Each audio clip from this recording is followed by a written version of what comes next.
Okay, so right now we're just taking a look at two pretty new devices on the market right now. We have the AOKZOE A1 and the OneXplayer Mini Pro. These are the new 6800U devices, and they're pretty similar as far as performance and specifications. Of course, they have the same processor, so you're going to get pretty much equal performance between these two. They're both maxing out at 28 watts. They do turbo up to around 32, 33 watts, but you're going to see mostly just 28 watts for the most part at maximum. So the performance isn't really the difference between these two devices, because you're not going to get one over the other to get more frames, you know, in a game. It's really coming down to the other features and, you know, quality of life things that separate these two devices. So right now we have a video playing. This is a 4K HDR video. Just looking at the screens here, you notice there's a difference in the actual size of the screens. This is an 8-inch diagonal screen, and this is a 7-inch screen. So do the math, 8, 7, how much percent that is, I'm not so sure, but there is an inch difference between these two screens.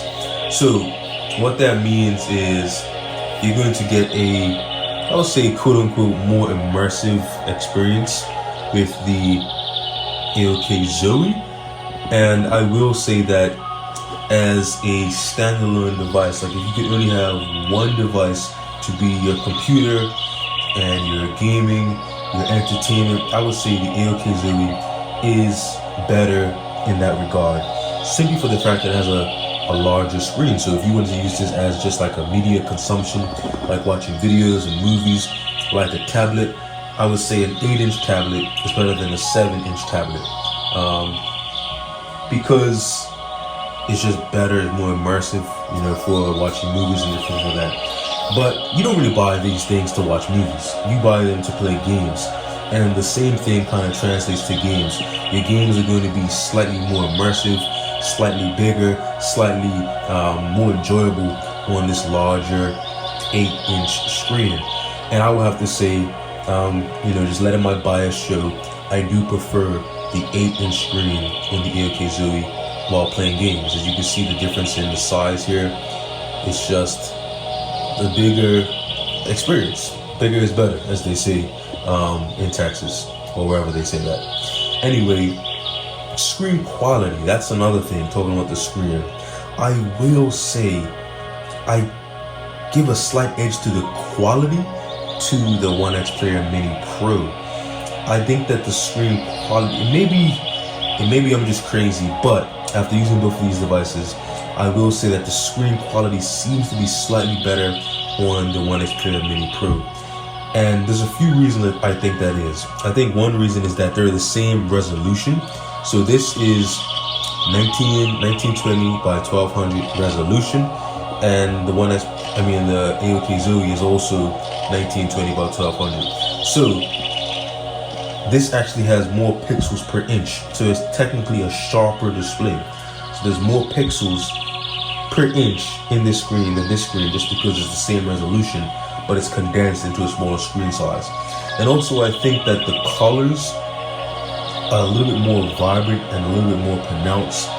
The contrast is a little bit better. I don't know if you can see that, but they're both at 100% brightness, and there's a little bit more in the shadows here than in the shadows here. So the contrast and dynamic range is, I would say, a little bit better on the OneXplayer Mini Pro. I wouldn't say it's enough to make you buy it over the other, but I will say that the screen quality is just a perceivable increase in quality. It may have to do with the resolution and the screen size, so there's more pixels per inch, or it may have to do with the actual screen itself is a higher quality. I can't confirm, but I will say that it looks slightly brighter. As you can see, these are both at 100% brightness here. So this is 0, or the lowest you can go, and this is the highest you can go, and this is also at 100% brightness, as you can see here. So I would say that the brightness on here is about 80%. So this brightness is about 80% more. Well, not more. The brightness on here is about 80% the brightness on here. So that's just the difference in the screen and screen quality. Now, as far as ergonomics go, I will say that the size does give the AOKZOE an advantage in ergonomics. So if you flip these on this side here, they both will stand up on the side because they're flat and pretty thick. Hashtag thick with 2 C's. And you can see there's a difference. The OneXplayer Mini Pro here is a little bit more thick than the AOKZOE. And you can actually see the difference here. If I put this here, you can see, if I stand it on top, you can see that the OneXplayer Mini Pro will completely cover the AOKZOE because it's slightly thicker. But I will say, as far as ergonomics goes, the OneXplayer Mini Pro, the AOKZOE actually has a little bit better ergonomics because the grip is a little bit more pronounced here. The grip is deeper than the grip on the Mini Pro. So you can see this groove here is much deeper and much more pronounced on the AOKZOE, and that leads to a much better experience as you're gripping it. It just feels better. There's more for you to grab. You can see this here. There's a little bit more to actually grab than on here. There's not so much to grab, so it's thicker here, but the ratio between here and here isn't as much to give you as much grip. And that may just be due to the size of everything they have to fit in there.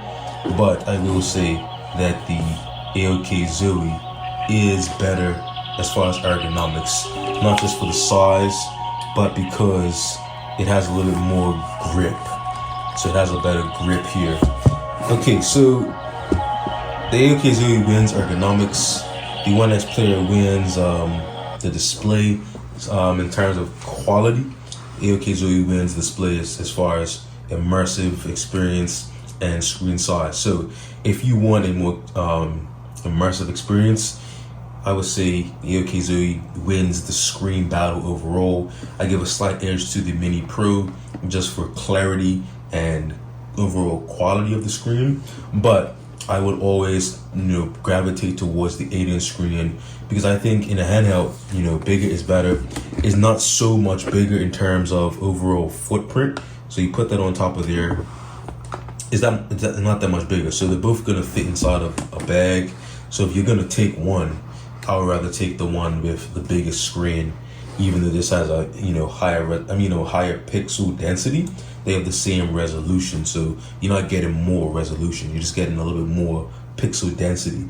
So you're going to be holding this one closer to your face, so it's going to seem more clear, but it's the same resolution. So I'll pick the bigger screen all the time. That's just my preference. So now we get the win for ergonomics here, and the win for screen size. This has got a point for clarity. Performance, I would say performance is equal. So whatever game you're playing, you're going to pretty much get the same performance in either one of these. In AAA games, games like Spider-Man, Miles Morales, Forza Horizon 5, games like even the new Need for Speed. I've been playing Need for Speed Unbound a lot.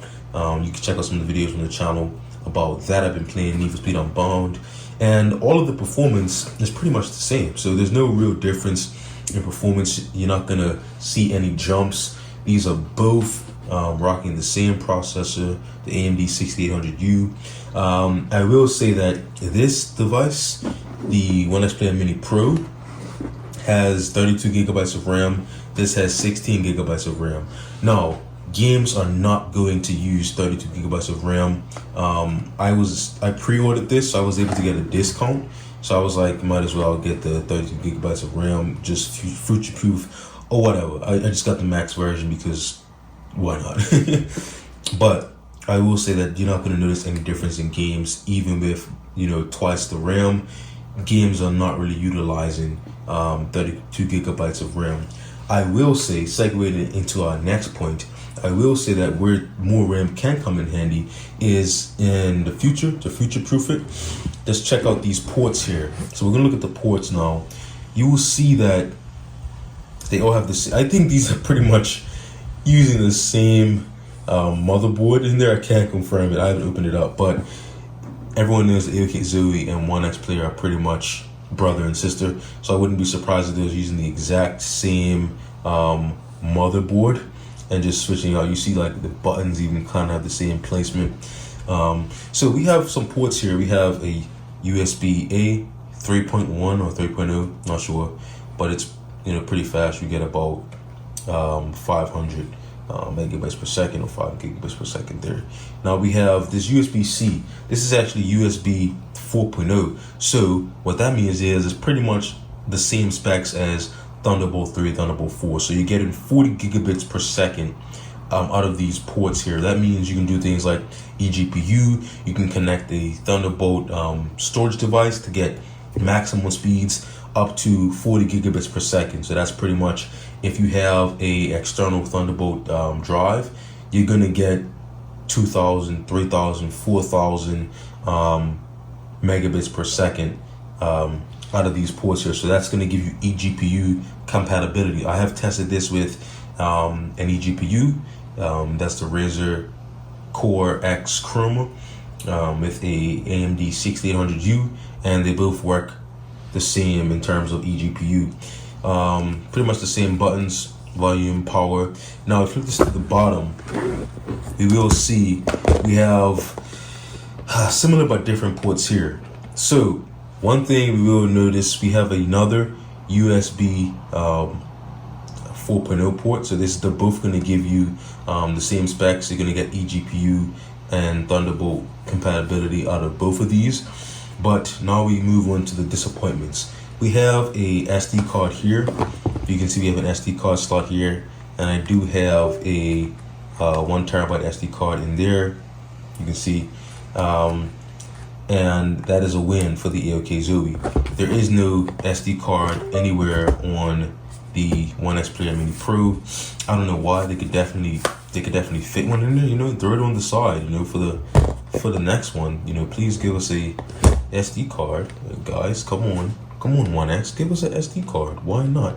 We want SD card. Even if you don't use it, it's good to have it. And then you also notice there's a stand here. Now this stand isn't the best stand. It's not as good as the original OneXplayer stand, but it gets the job done. Your device will stand up a few different angles, and it's good to just have that there. It's not so flimsy that it's just gonna fall over. It's good to have that there. You will see that I did put a stand on here. This is like a stand that's designed for a cell phone. It's not so thick, but it is pretty sturdy. And I just like to have a stand for my devices, when playing on the table or something like that. You can have that, you have your stand there. So of course the OneXplayer Mini doesn't have that, but there's enough space there. I was able to fit it perfectly where I still can grip it and my hand doesn't really interfere with the stand there. So that's a win. Well, not a win for the device, it's just a win for me. I give the win to this because it actually has a stand built in. Some people don't like stands, but I actually like a stand for my handheld devices. I know it's supposed to be in my hand, but sometimes when I put it on the table, it's nice to just flick out the stand, play it, set it down, get up, come back, play it, pick it up. I like the stand. Anyway, some people don't like the stand. It doesn't really matter. Stand isn't like a win. It isn't like life or death to have a stand. So as far as the controls now, talking about the controls are pretty similar, right? Of course, we need all of our face buttons. We need our joystick. We need all of our buttons here, A, B, X, Y, start, select. We need our triggers, our bumpers and our triggers. So these are, of course, analog triggers here. And we have our joysticks, which are using the Hall sensors. They're both using Hall effect sensors, and they are very precise, very accurate, no drift or anything like that. But after using the joysticks, I gotta give a slight edge to, I think I think the Mini Pro may have slightly better joysticks. I'm not sure. They're so close, but I do think that it just, I don't know, can't really explain it, but I feel like my thumbs just like these joysticks from the Mini Pro a little bit better. But I can't really give a nod to either one because they're so close. I just think there's just something, maybe there's just something that I just can't explain. I kind of like the Mini Pro joysticks a little bit better. They're both small, so they're both not really full size like an Xbox, just a little bit smaller, bigger than a Nintendo Switch, but smaller than an Xbox. So these are actually grips that are built for a Nintendo Switch, but it's pretty much maxed out. So you can see here we get some travel. It's not as small as a Nintendo Switch, but I will say that it is not as this is Xbox Elite controller here. It's not as big as an Xbox Elite controller. You can see the difference here is not as big as an Xbox Elite controller, and it's not as big as the Steam Deck, but the Steam Deck is also using small joysticks. As you can see, I have the exact same stick here because the Switch is also using smaller than Xbox joysticks, but these are not Hall sensors. You can replace them, but they're not Hall sensors built in. So moving on, the D-pad. Everyone always talks crazy about this D-pad, and I cannot blame them. The D-pad, for me, I don't play many games that are reliant on the D-pad, but if you do, you will notice that if you are holding down, if you press on, for example, down, if you press on it, you may trigger the other direction. Like if you press left hard, you may trigger down, and if you press right hard, you may trigger down, because it's just like a tiny, there's like a millimeter that if you rock it ever so slightly, it's going to activate down. So you have to be, if you're just moving, like navigating through menus, it's okay, like it doesn't really matter. But as soon as you start to like press it hard and like hold it, it tends to want to activate down direction. It's not so bad for like if you're just tapping it, you're gonna get exactly what you want every time. But as soon as you start like trying to like hold it and then move it, it's kind of, this is the weak link right here. This is, if you need a device with a good D-pad, and that's like live or die, life or death, this is not gonna do it for you. I'm sorry, that's not gonna do it. I don't mind because, like I said, I don't play many games that use the D-pad a lot, so I'm just pretty much navigating through menus. And even when I'm playing like Mortal Kombat, I'm able to get those, you know, combos in. You know, you gotta do like down, back, X or something like that. I'm able to get those combos in. But if you need to be rocking on that thing, no. So I gotta give the point to the D-pad, to the OneXplayer Mini Pro, only because it's like a traditional D-pad, like up, down, left, right, and you can, you know, rock it. And if you click on it and hold it, it's not going to activate the other direction. So the D-pad is a win for the Mini Pro here, only because it's a standard D-pad. You know, you get all of your directions here, and it's a standard D-pad. This is, I don't know what they were thinking, man. Let me know in the comments below, AOKZOE. What were you guys thinking there? Were you trying to get like, maybe they were trying to do this, but on like a budget? Maybe they were trying to do something like this, but on a budget. But this is the Xbox Elite controller. You can see, like, it has some inspiration, but the execution, you gotta, the next one, the next AOKZOE, the A2, it has to have something different, or it has to be exactly like this. But this is actually a standard D-pad below. So this is just like, you get all of those directions, and it doesn't activate the other direction no matter how you click it. So that's why this works.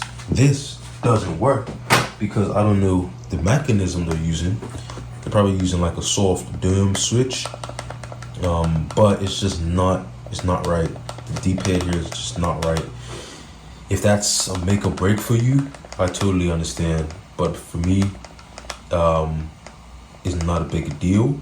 But I can see how that would be a big deal, because if you need this, like if you're playing a lot of retro games, like you're playing like, you know, Street Fighter and different things like that, where you need that, you're gonna be upset. And I can't even fault you for that. You'd be better to get a device that has an actual D-pad like the Mini Pro. So the D-pad, definitely a win for here. All the other controls are the same, really. All the other controls are the same. The joysticks, I feel, maybe slightly better here. But for controls, it's a tie for controls. This one gets a slight edge because of the D-pad. So technically, the Mini Pro wins the control category only because this D-pad is just so bad. Well, if you need it, it's so bad that this gets the win by default. Triggers, I will say, triggers are pretty similar. They're both analog. They both have nice travel.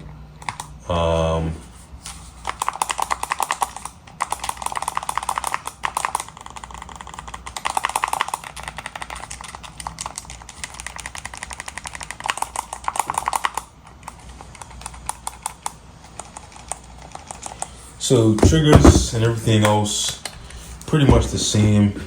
I would say these devices are it pretty much comes down to, if I had to choose one or the other, it pretty much comes down to the size. Do you want the 7-inch screen or do you want the 8-inch screen? I prefer the 8-inch screen because it's just a little bit more immersive and the grip is a little bit better, so it's more ergonomic for long gaming sessions. Smaller device, it's still kind of ergonomic, but I would say if this was like the standard of ergonomics, I would say this is like 2 points below that. But you can it's still pretty comfortable in the hands.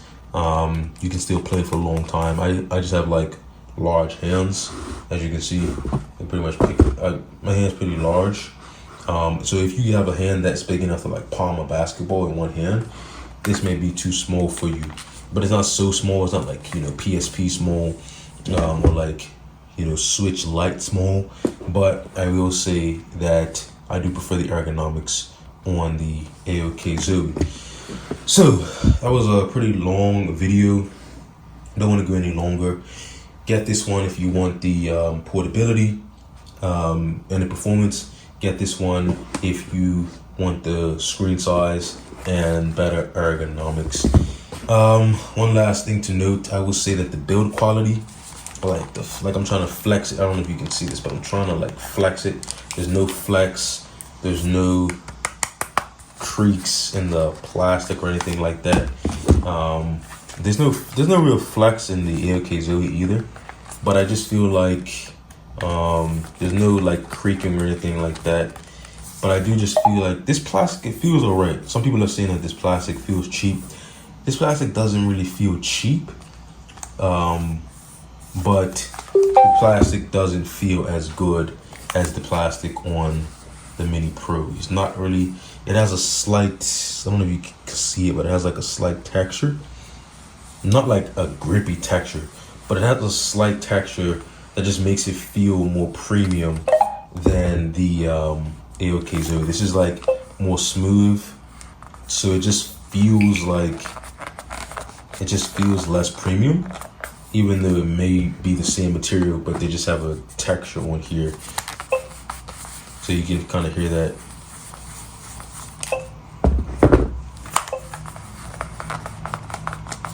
So there you go, AOKZOE versus, not even really versus, but AOKZOE versus the OneXplayer Mini Pro. You have a good time with either one of these. They both are now rocking this overlay where you can adjust your TDP and you can adjust your frame rate limit and all things like that. Both great devices. I mean, if you want the small one, get the Mini Pro. If you want the bigger one, get the AOKZOE. It's that simple. It's not really like one is completely better than the other. It just comes down to preference on the size. I will go for the AOKZOE more often, only because I prefer the screen size. It's no other reason. I don't feel like I picked this one up and I'm getting more. I just picked this one up because it has a bigger screen. But that's just my opinion for now. If that changes, I'll update you guys and let you know. But they're both great devices. Pretty much the same features on both. I'm pretty sure these guys work together to make these. So yeah, 1600U devices. It's getting pretty good. I think we're like one generation away from where these things are where they need to be. We're at 1080p, 60 FPS across the board. I think we're like one generation away, so it's exciting to see these handhelds just get better and better. I'm excited to see what's gonna come. Anyway, these two devices are great. You can't go wrong with either one. So yeah, peace.